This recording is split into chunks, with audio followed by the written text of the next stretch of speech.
So we're going to take these regions that we've been finding the area of, we're going to spin them to find the volume of these three-dimensional objects. Here's an example right here. We have this region that we've been finding the area of, but I'm going to take this region, spin it on an axis, create this three-dimensional shape, and we are going to calculate the volume of that three-dimensional shape. Okay? Seems extremely complicated, right? Very, very complex. It actually isn't with our friend the integral. Okay? As long as we understand that the integral is an infinite sum. Actually is not complex. Here's another situation, a region. We could spin it around a y-axis. Don't worry about that. I just want you to see the shape that's created. That shape. Okay? And we will find that volume of that object. Okay? So we're dealing not with areas, but with volumes. Okay? Now, if we understand what happens if we take a rectangle and spin it, we can understand how to tackle this type of problem. If I spin this rectangle, what object is created? Discuss amongst yourselves. Right? A cylinder. A cylinder. And do we remember the formula? We don't really have to remember it, but do we know the formula for the volume of a cylinder? See if you can remember that. Write that down. That is a cone. It's a cone.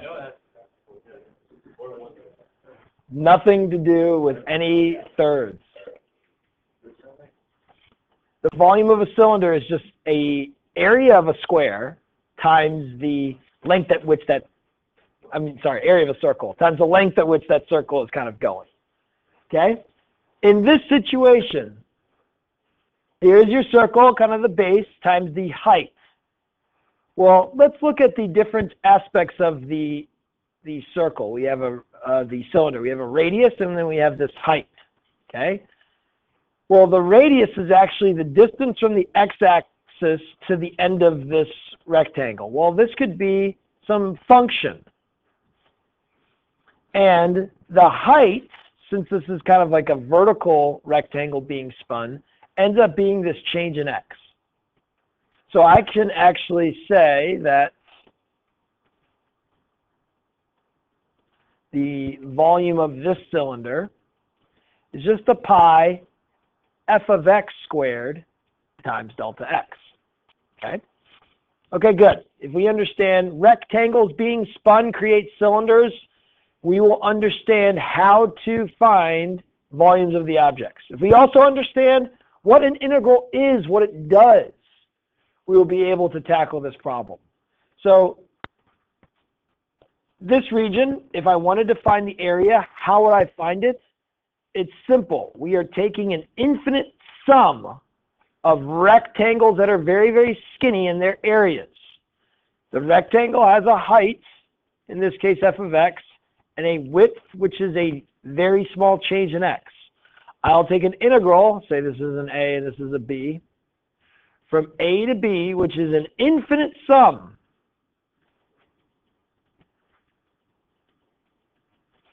of heights times widths, but in this case, the heights are function values. The widths are very, very small, skinny changes in x. Okay? But we are adding up all of these skinny rectangles. The rectangles are starting at A, and they are traveling to B, and we are adding up all of those heights times widths. Okay? Well, the next question is, and it's on the next page, so I'll just do it now. If I take this skinny rectangle and spin it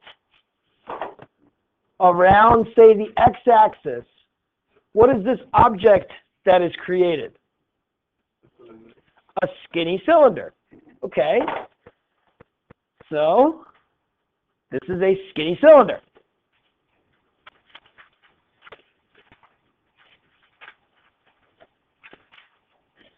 What is the volume of this skinny cylinder?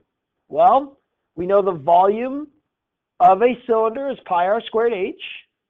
In this case, the r is this distance here. It's that f of x that we use as the height of a rectangle.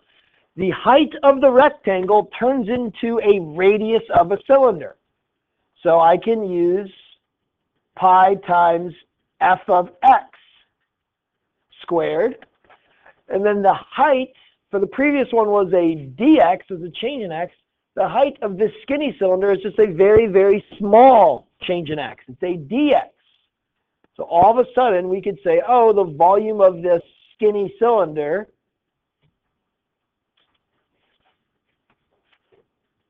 is pi times a height of a rectangle, which turns into a radius of a circle, radius of a cylinder, f of x squared times dx.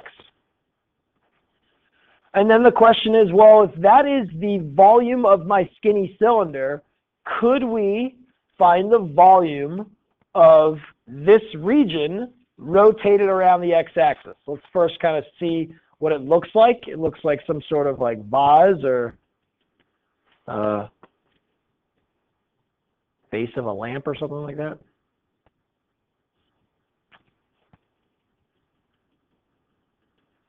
Okay, we spin it and we create this three-dimensional object. Okay, you guys discuss with your neighbors how you think we could find the volume of that object.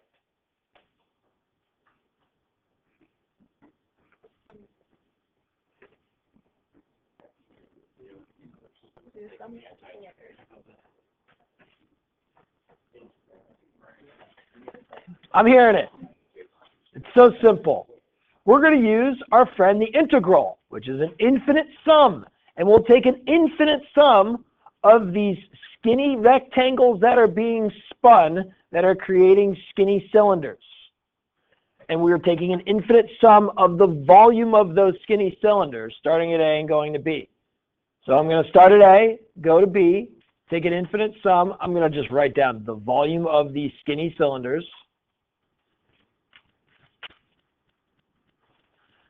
And in this situation with our skinny cylinders, we have a formula, pi r squared h, pi.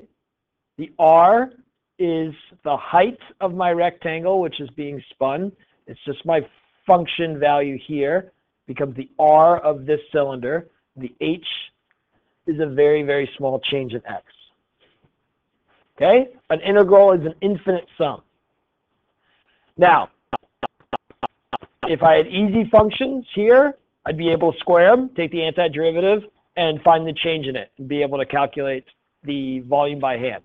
But typically, what we're going to be asked to do is just find the volume in terms of an integral, and then use our calculator and type something like this into our calculator. Okay? Now, let's take another region and spin it around the y-axis. So if I take this region, spin this region around the y-axis, what happens? Some sort of sphere, right? Some sort of spherical object. Now, if we go and take a vertical rectangle and spin that, do we create a cylinder? No, we kind of create this very interesting object where, you know, if you take your pencil or your pen and just like spin that around there, like that's not a cylinder. That's not going to be easily calculated, the volume of this object. You can calculate it, but it's not easy. So I'm not going to use this vertical rectangle. It's not going to help me. Throw these away. Instead, I can use a horizontal rectangle and spin that, creating a very skinny horizontal cylinder. Okay? Now, what is the volume of this very skinny horizontal cylinder? It's pi r squared h, but the r, in this case, is this x distance from here to here. Well, the x distance is just given to us by that function x is equal to y. So I can write this as f of y squared. Now, what is the height of this flat, skinny cylinder? Yes, it's a very small change in y now. So this is a dy.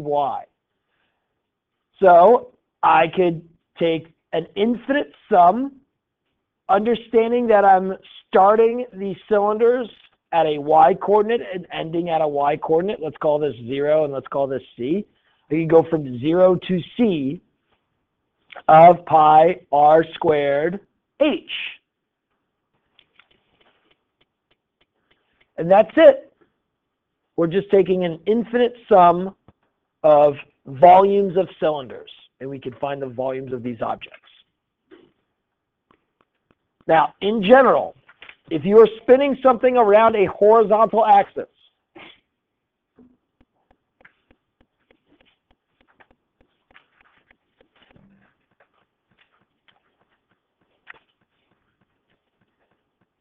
you are going to be taking a vertical rectangle and spinning it, creating a vertical kind of cylinder with a skinny height that is a small change in x.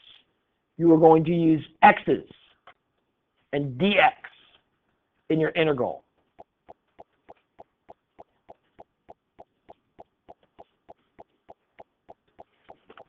If you are spinning something around a vertical axis,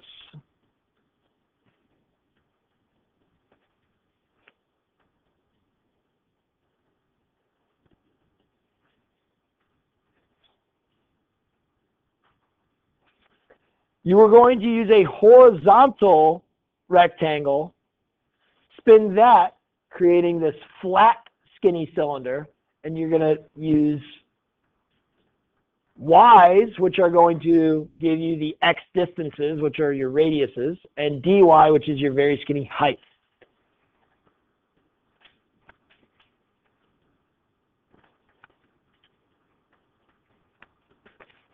Okay?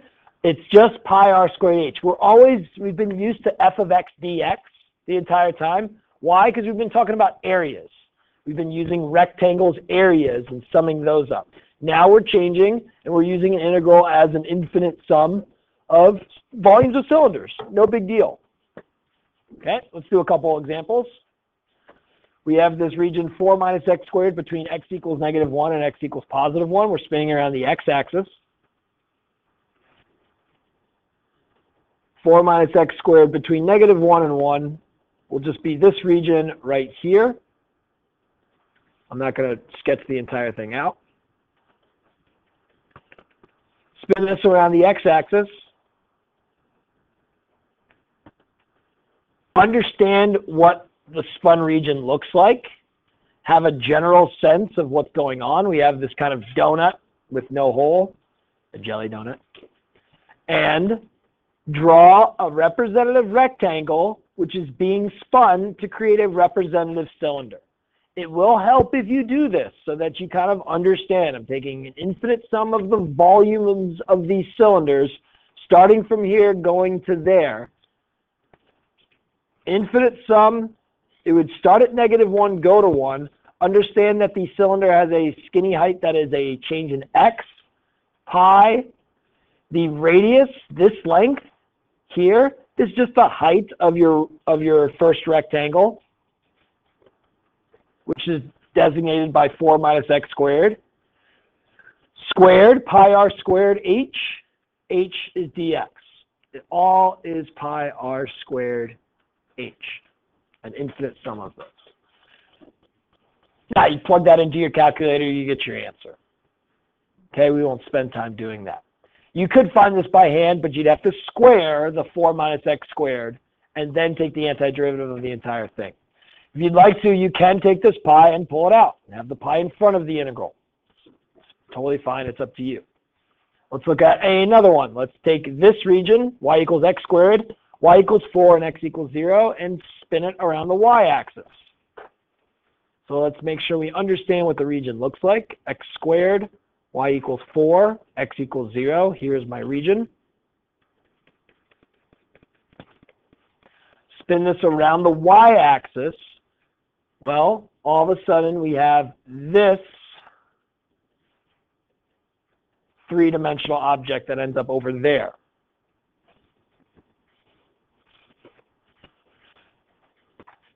draw a representative rectangle that when spun becomes a cylinder. If I spin this around the y-axis, I'm not creating a cylinder. I'm creating some cylindrical typed object, but it's not just a cylinder. Instead, I can take this rectangle, spin this to create this skinny cylinder. I will want to take an infinite sum of these cylinders. Pi r squared h. Now it's important after I draw that cylinder, I understand that the height is this very small change in y. So I literally can start with my integral with pi blank squared, make sure I have the correct dx or dy. In this case, I have dy. Now, since I have dy, I know I'm summing up these cylinders starting from here and going all the way to the top. So I need these y-coordinates. Well, we start at the y-coordinate 0, and we go to the y-coordinate of 4. Now, all we need is the radius of my cylinder. The radius is this length from here to here. It is this x distance, which can be expressed in terms of y's. So an x distance in terms of y, solve this for x. And we have pi root y squared dy from 0 to 4. Again, it's just an infinite sum of pi r squared h's. Something like this, you may be asked to solve this by hand. So let's just do it. I can pull out the pi. I can take the integral from 0 to 4. Root y squared is just going to be y. dy, you can take the antiderivative. Find the change in that from 0 to 4, multiply that by pi. You end up with 8 pi as your answer. Easily done by hand, and you can also plug that into your calculator. Okay. Those are easy. Let's do some more. Make them more interesting, these objects. Let's create a three-dimensional figure by spinning this region, which is created by a top function. We'll call this top function g. And a bottom function, we'll call this bottom function h. Spinning this around the x-axis. Now let's see kind of what it looks like. I have this as h, and g, after some space, will go away, back towards, and then kind of up like that. And I create this three-dimensional object.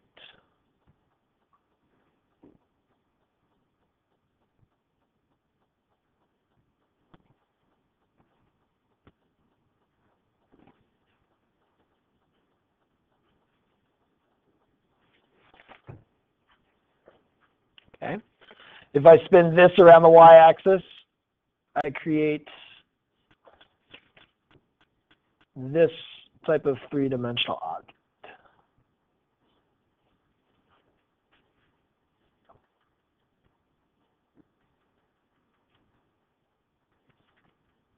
What is the difference between these objects and the objects that we looked at in the previous examples? Discuss with your neighbors.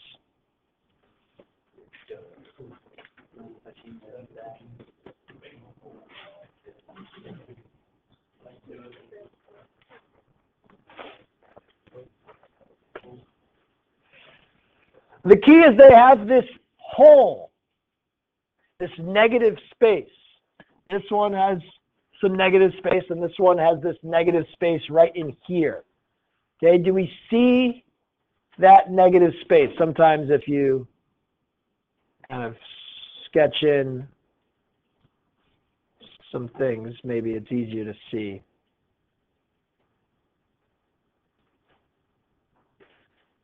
That negative space, I don't know. Okay. Well, you guys discuss how you would find the volume of this object with this hole. Go.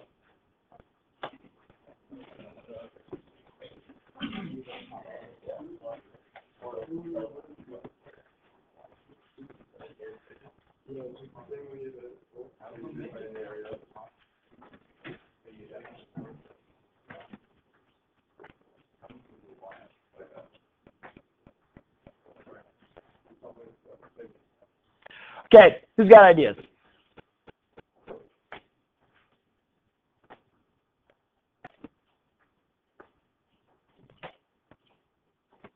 Any brave souls? No?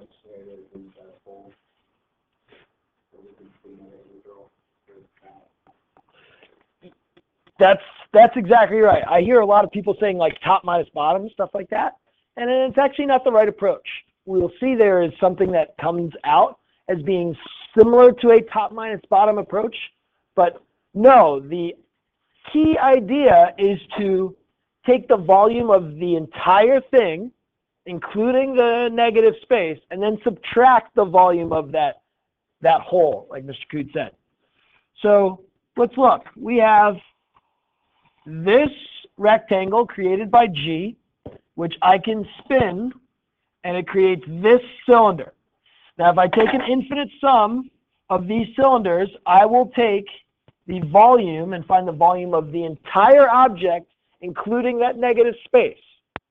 If I then subtract the negative space, which will come from subtracting these cylinders, which are created by H, boom, I'll have the volume of this object with a hole. It'll be the same way here, only with horizontal cylinders. We'll take this volume of the object and subtract the volume of my negative space or my hole. Okay, it's important to be able to draw both of these rectangles, which are spun, both of these cylinders, and understand, okay, that one's going to give me everything. This one's going to give me the negative space. Subtract the two. Okay, so how are we going to calculate the volume of these regions? It's going to come down to the volume of your entire object, which will be using the red cylinders.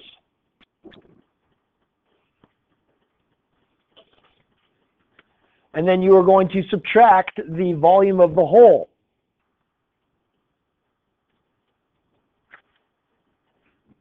If I were to use integrals, I'd have, let's just say we're from A to B, a pi. In this case, the object is created by g of x.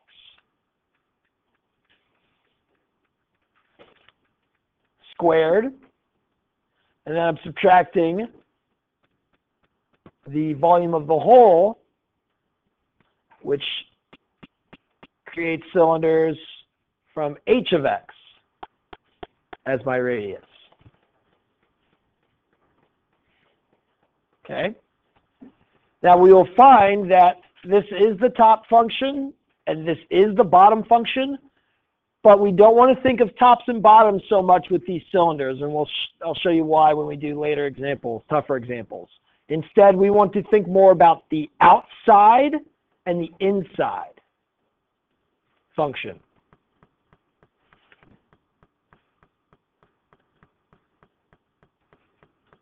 Inside function will create the whole. Outside function would create the entire object and includes the negative space. Now, there's a different way to do this. Instead of this is more of a macro approach, the global approach, the volume of the object minus the volume of the whole. We can actually just say, all right, well, why don't we just take this guy, spin this guy, and create this type of three-dimensional object, which is called a washer. Okay, it has a little bit of a wick. Now, if we understood the formula for the volume of a washer, we could just take an infinite sum of those. Most of us do not know the formula for the volume of a washer. However, you can discover it by taking this formula, factoring out a pi, and factoring out a dx, and just using one integral. And this is the formula for the volume by the washer. If I factor out the pi and factor out the dx, I can take an infinite sum of my washers. Well, it'll be including times pi, but you'll see it'll be an outside radius squared minus an inside radius squared. This is kind of the shortcut to just being able to use one integral rather than two, volume of an object minus the volume of the whole. We could just do an infinite sum of the volumes of my washers, which is pi outside radius squared minus inside radius squared times the height. Okay?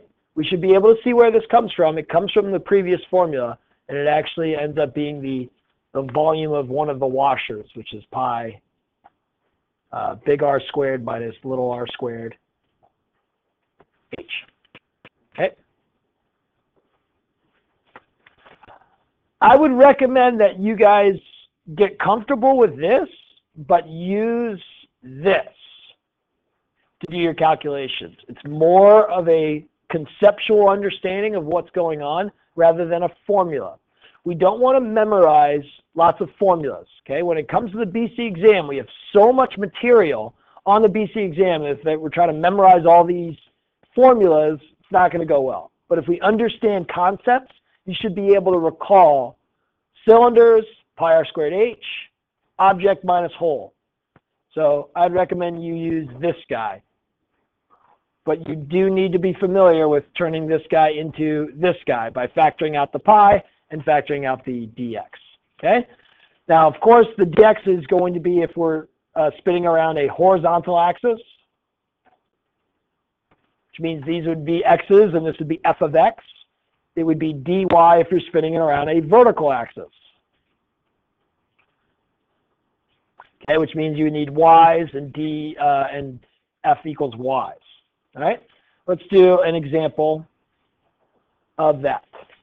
We have this region bounded by root x and x squared rotated around the x-axis. Let's write an integral or multiple integral expression to find the volume of this object, this region.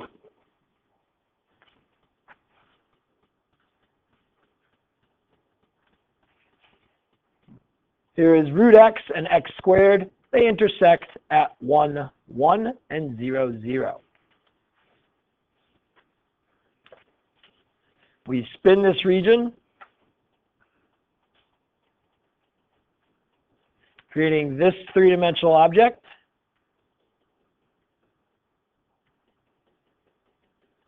Before you just start writing down integrals and writing down your answer, my advice would be to draw your cylinders that represent your entire object and represent the negative space. Okay? Go ahead and do that.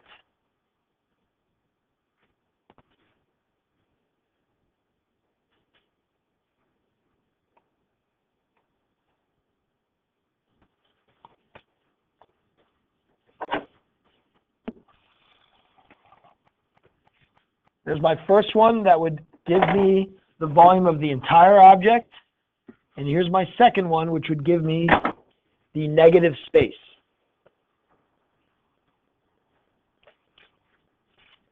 Okay? Once I have those, I'm ready to write down expression for the volume of this object. I'm going to have the volume of my object, which is using the red cylinders. Then I will subtract the volume of my negative space or my hole, which are using the blue cylinders. Go.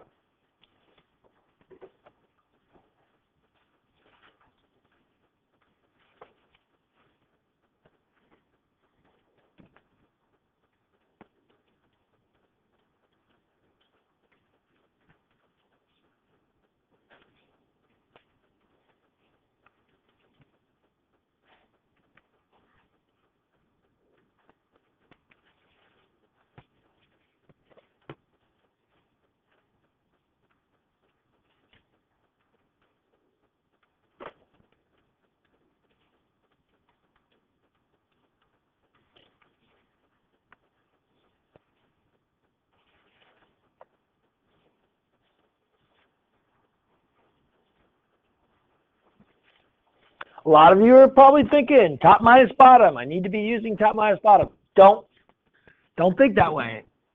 Think cylinders. Think outsides and insides. Volume of the entire object will be using the outside.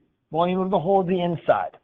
This radius is given to us by the square root of x function. This radius is given to us by the x squared function.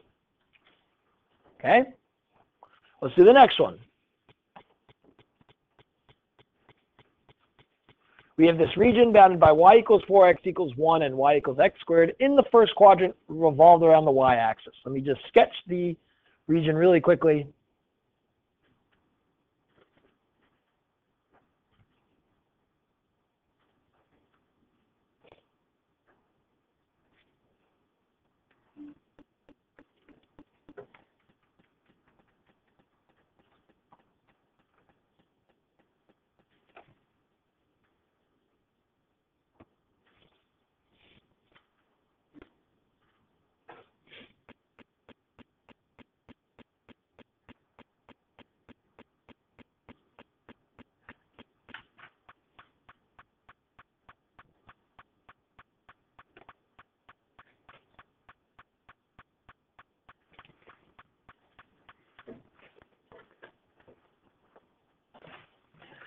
My recommendation, draw two sets of cylinders. One, giving you the entire object.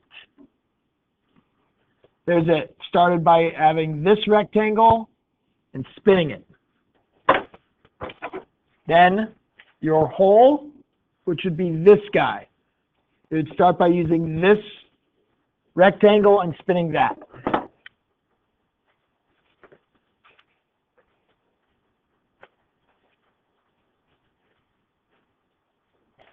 Okay. Again, volume of the object minus the volume of the hole. See if we can get that. Look up to see if you got it correct.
We're not going all the way to 0. We're actually starting at 1. That's where the line x equals 1 and y equals x squared intersect at 1, 1. And then we are going and adding all of these up to 4. So we're going 1 to 4, not 1 to 2, which would be the x coordinates at which this is contained. Okay, so 1 to 4, 1 to 4. The volume of the red cylinder is using x equals root y. The volume of the blue cylinder is just using a radius of 1 consistently. It is this distance from here to here. That's 1. If you'd like to write it as one integral, go ahead.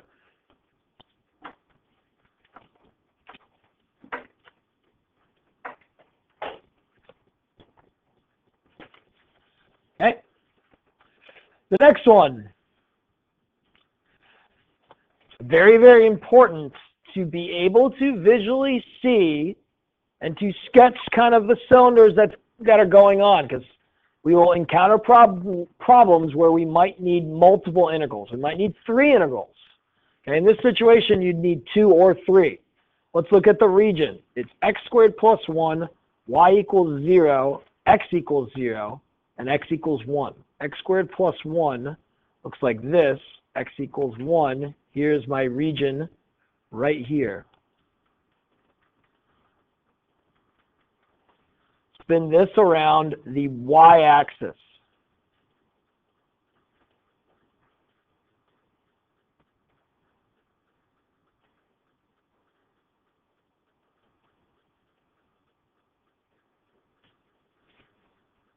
and we get that.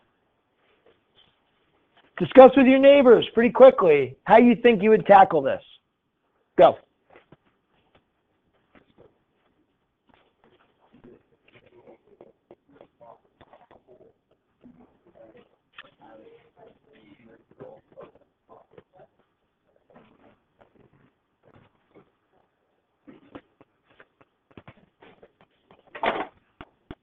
We would need an integral that covers this volume down here that doesn't have a hole. And then we also need to cover the volume above there, which does have a hole. If you think about it, you could use 1, 2, 3 integrals. 2 of the red ones, or 1 of the red ones, actually, and then the blue one. Let's just write it down with 3, and then we can see how we can write it down with 2. Like, there's 2 different ways to write it down with 2. Okay? So, we have to understand we first intersect here, and we are spinning this around a y-axis, so I need, dy. I need x equals y's. So this is, x equals root y minus 1. It's important. Okay, so let's talk about the first one, which is this guy, which goes from 0 to 1. It's a pi r squared h. The h is dy. The r in this case is x equals 1. Then I can add this guy, which will go from 1 to the intersection here when x is 1, that's y equals 2, of a pi times 1 squared. If you think about it, we can just simplify this to one integral from 0 to 2. And then I will subtract this integral, which is the negative space. That's going to be from 1 to 2 of pi times, here's the root y minus 1 squared. All of these are dy. There's multiple ways to do this. You could either go from 0 to 2 of pi 1 squared minus 1 to 2 of pi root y minus 1 squared. Or you could go to 0 to 1 plus 1 to 2 of pi times 1 squared minus root y minus 1 squared. Different options. But if you draw the cylinders, boom, you could just say, let's do that integral, and that integral. Okay? Moving on. The tougher ones. Let's skip this one and go straight to the revolving the region around the line y equals 5. Okay, let's take this region right here and revolve this region around y equals 5.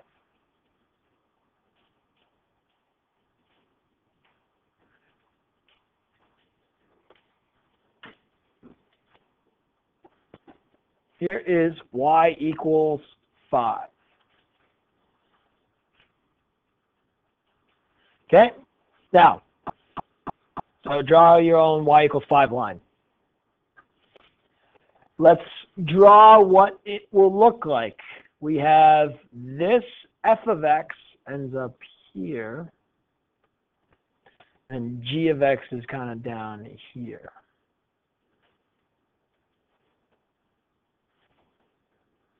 And here is our three-dimensional object that definitely has a hole.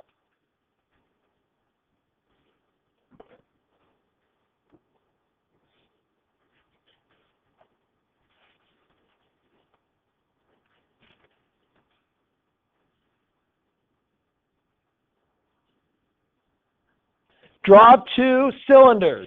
A cylinder that would give you the volume of the entire object, and a cylinder that would give you the volume of the hole.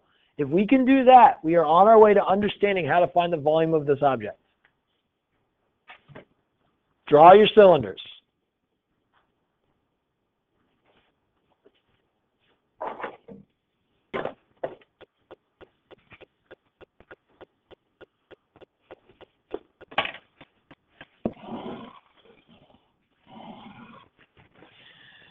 The red one gives me the volume of the entire object. The blue one gives me the volume of my hole. Are we good with that? Okay. It's the same approach as the previous one. We need the volume of my object minus the volume of my hole. So let's just write that down. I need the volume of my object, which is the red cylinders, subtract the volume of the hole, which is the blue cylinders. And I know that since we're revolving it around a horizontal axis, these have very skinny heights, which are changes in x's. So I know I'm using dx. That's a good start. So I know I have pi r squared h minus a pi r squared h. So I need a little bit more space for my r.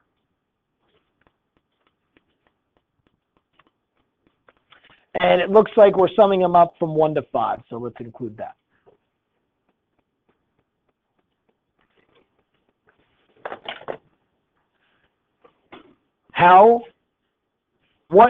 You guys can tell me, what is the radius of the red cylinder? Discuss with your neighbor. What is the radius of the red cylinder? No matter where it is, where it's located, whether it's located all the way over here or all the way over here, what would determine the radius of my red cylinder? Go, discuss.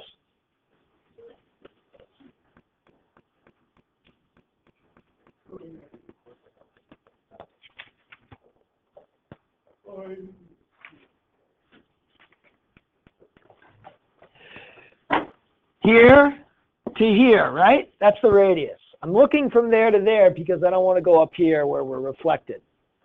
Well, how do I find that length? It ends up being this length 5 minus this length to g of x. So it's actually 5 minus g of x. Now, I heard somebody say g of x minus 5. Did anybody say g of x minus 5? Okay, if you said g of x minus 5, well, that would be a negative radius, right? But you're still correct. You'd still get the correct answer. Why would saying g of x minus 5 still give you the correct answer than saying 5 minus g of x? Because we're squaring things. So having a negative radius squared is still going to be the same values as if we're taking a positive radius squared. So I actually could either use 5 minus g of x or g of x minus 5 because I'm squaring. Okay? The volume of my hole. Now notice, g of x, g is the bottom. We're typically used to doing top minus bottom, right? But in this case, the bottom ends up coming first. The next one, the blue cylinders, is going to be 5 minus f of x. But we now know if I said it was f of x minus 5, since I'm squaring it, it won't matter. Okay, it's important to understand that no matter which way we list things, it won't matter because we're squaring it. Because we can come up with this kind of general formula. And if we wanted to, we could simplify this to be one integral. Pi 1 to 5 of 5 minus g, or g minus 5, squared, minus 5 minus f, or f minus 5 squared, dx. And in general,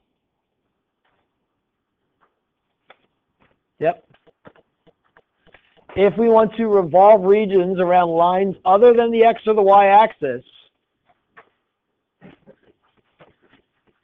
you'll have your volume of your object minus the volume of your hole. Still, you'll use integrals still, but the radius, which is the important part, can be the outside function, which will give you the volume of the entire object. Not the top, not necessarily the right, the one that's on the outside, adjusted by subtracting the number will either give you a negative radius or a positive radius. Now, when you're doing your homework and you're doing the AP free response questions, they're always going to list it in the correct way so that you get a positive radius. But if you list it the other way, it's still correct because we're squaring things. Okay?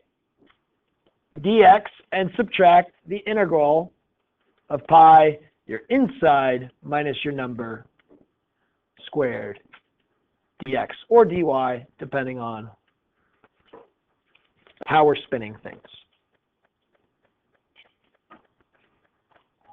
And you can list this as one integral.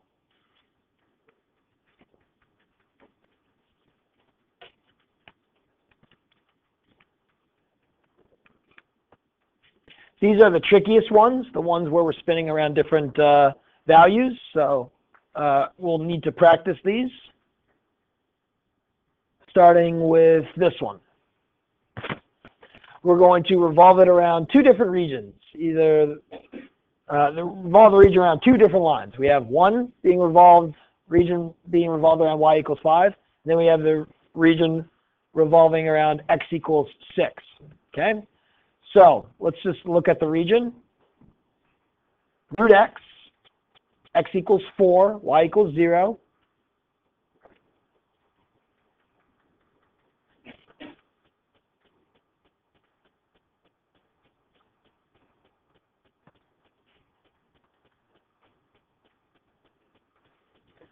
Then we have the same region going around the line x equals 6.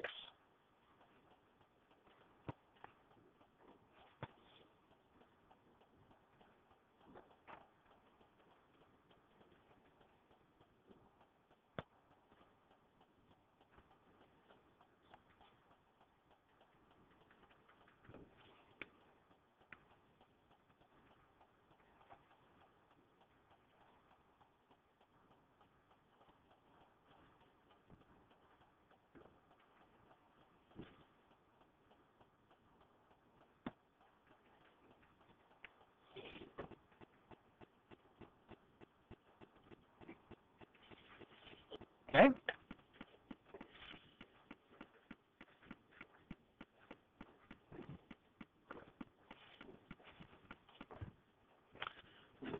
Step 1, understand what the region looks like and what the region spun looks like. So kind of draw the reflection. Usually after I kind of understand the three-dimensional aspect of it, I do not draw the kind of the circles to show that it's three-dimensional. I just kind of show the reflection when it goes to the other side. Okay, so I just kind of stop there. Then I draw two cylinders. One cylinder that would represent the volume of my entire object when I take an infinite sum of it. And then one cylinder that would represent the volume of my negative space. Once I understand that, I write down my integrals.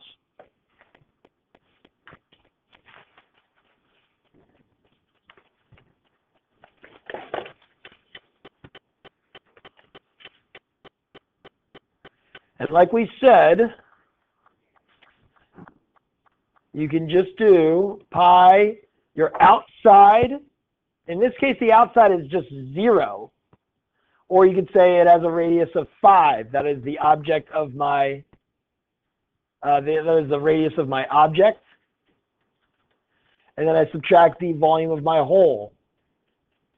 In this case, the hole's radius, a positive radius would be 5 minus the square root of x. A negative radius would be the square root of x minus 5. Either way, you're squaring it. And this would be the correct expression for the volume of this object.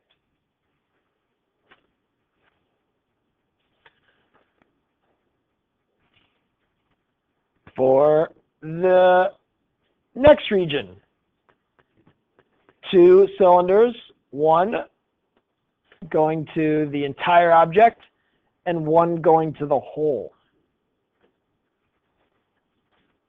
Again, this is x equals 4.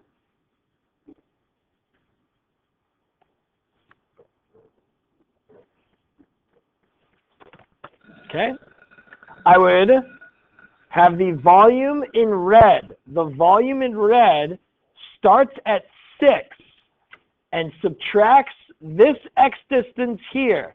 That x distance here would be x equals y squared. I'm summing it from 0 to this y coordinate when x is 4, y is 2.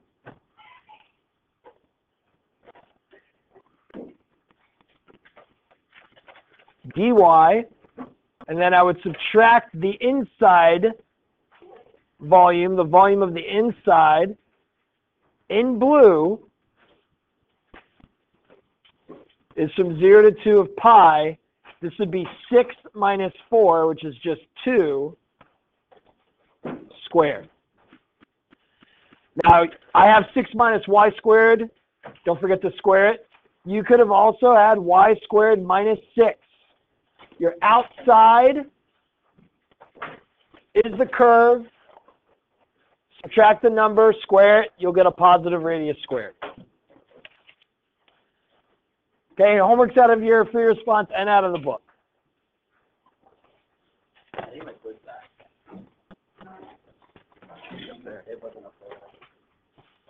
Really?